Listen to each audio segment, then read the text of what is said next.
I was in Berlin when it happened. An art residency I had worked years to earn. A once-in-a-lifetime opportunity. So when my phone buzzed with a message from my mom, I expected something normal. Instead, it said, "We sold your studio. It's for your brother's future. You'll understand." I didn't understand. I didn't reply. I just booked a flight home. When I walked into that empty studio, my work was gone. My space was gone.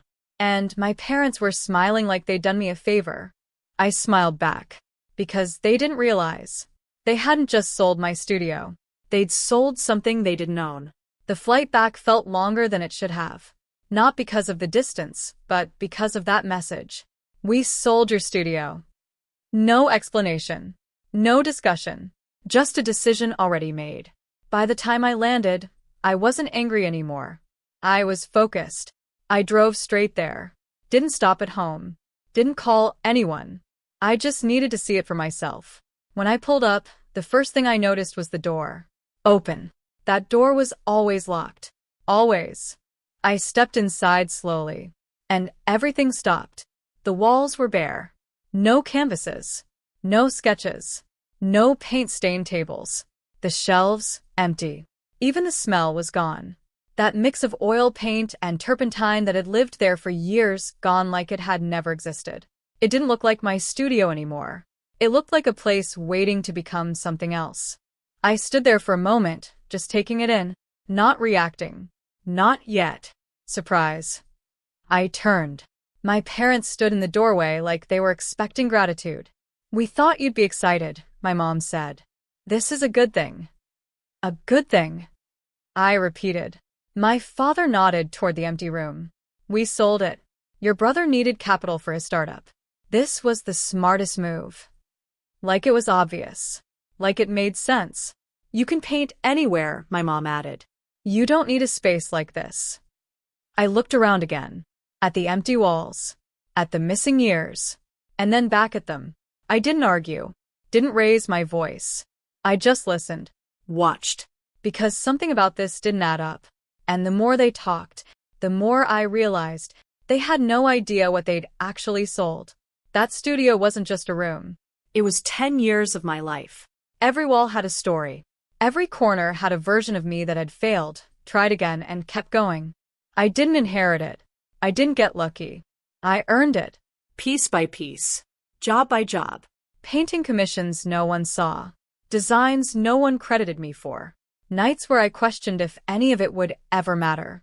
That space was proof that it did. But to my parents, it was just a room. They never understood what I did.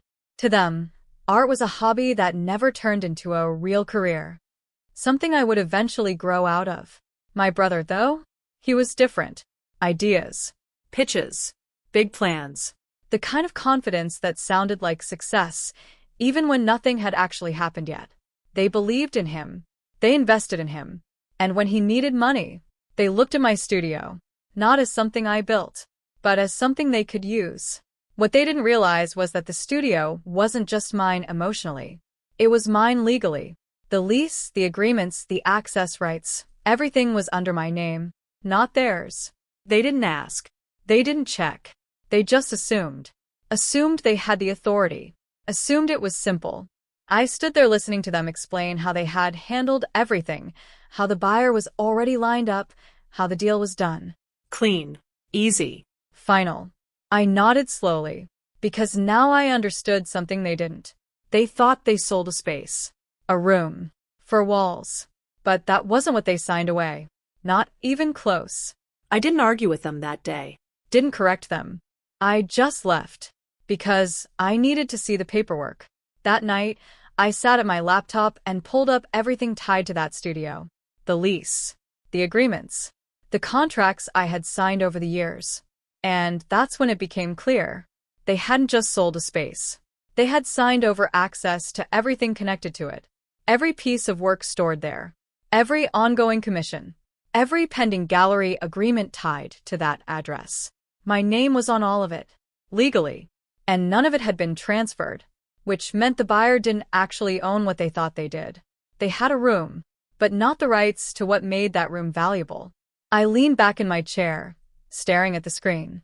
Slowly, everything started to line up.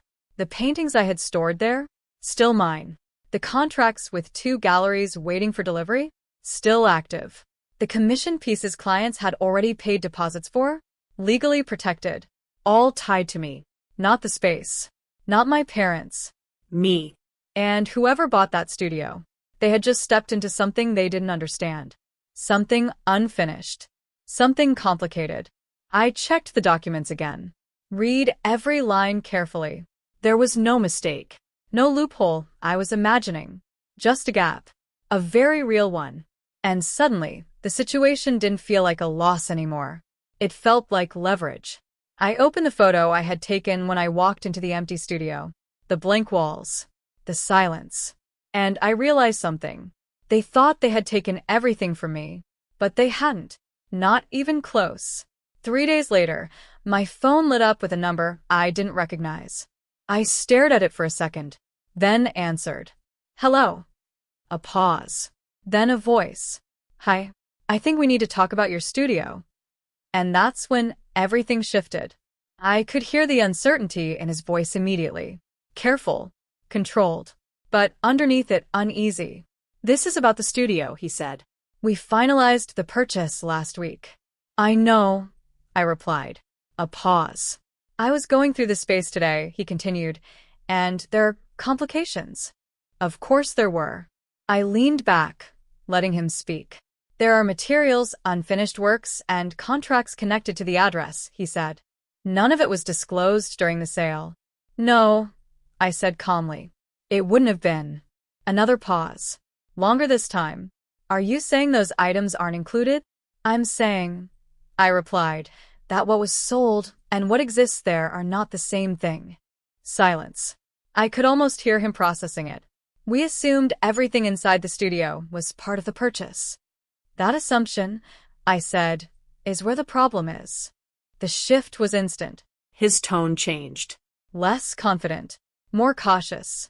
What exactly do you retain ownership of? He asked. Everything that matters, I said. Not aggressive. Not emotional. Just factual. We went back and forth for a few minutes. I answered what I needed to. Nothing more. By the end of the call, one thing was clear. He understood. Not just the mistake, but the cost of it. After we hung up, I sat there for a moment. Quiet. Because I knew what came next. The buyer would start asking questions. The kind of questions my parents weren't prepared to answer. And when that happened, everything they thought was finished would start unraveling. It didn't take long. The next morning, my phone lit up. Mom. I let it ring. Then again. And again. By the 4th call, she left a voicemail. Her voice wasn't calm anymore. We need to talk. Call me back. Not when you have time. Not hope you're okay. Just urgency. I waited. Let the silence stretch. Then came my brother. A message this time. Hey, something's off with the deal. Did you sign anything we don't know about? I almost smiled. Now, they were asking questions. The same people who made decisions without me suddenly needed answers. By the afternoon, my father called. I answered this time. What did you do? He asked immediately.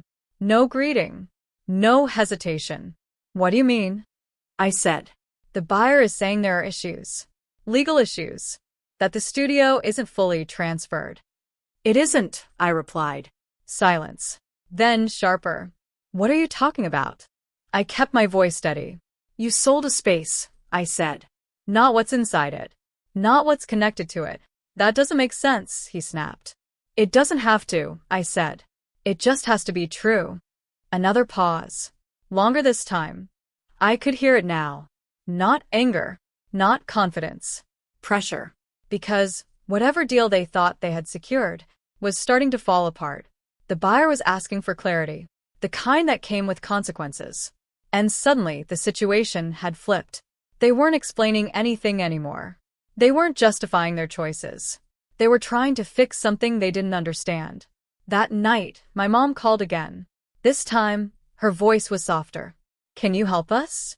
And just like that, everything had changed. They didn't see me as replaceable anymore. They saw me as necessary. I met them the next day. Not at the house. Not at the studio. A quiet office downtown. Neutral. They were already there when I walked in. My father looked tense. My brother avoided eye contact. My mom tried to smile, but it didn't hold. "We didn't know," she said quickly. "I believe you," I replied. That surprised them. My father leaned forward. "Then help us fix it." Simple. Direct. Like nothing had happened. I looked at him for a moment, then shook my head. "It's not mine to fix," I said. "It's mine to control." Silence filled the room. Not uncomfortable, just clear. "You made a decision without me," I continued. "You treated what I built like it had no value." My brother shifted in his chair. My father didn't speak. "And now," I said, standing, "you're learning what it was actually worth." I walked toward the door. No anger, no raised voice, just truth. They thought my work meant nothing, until it became the only thing standing between them and losing everything.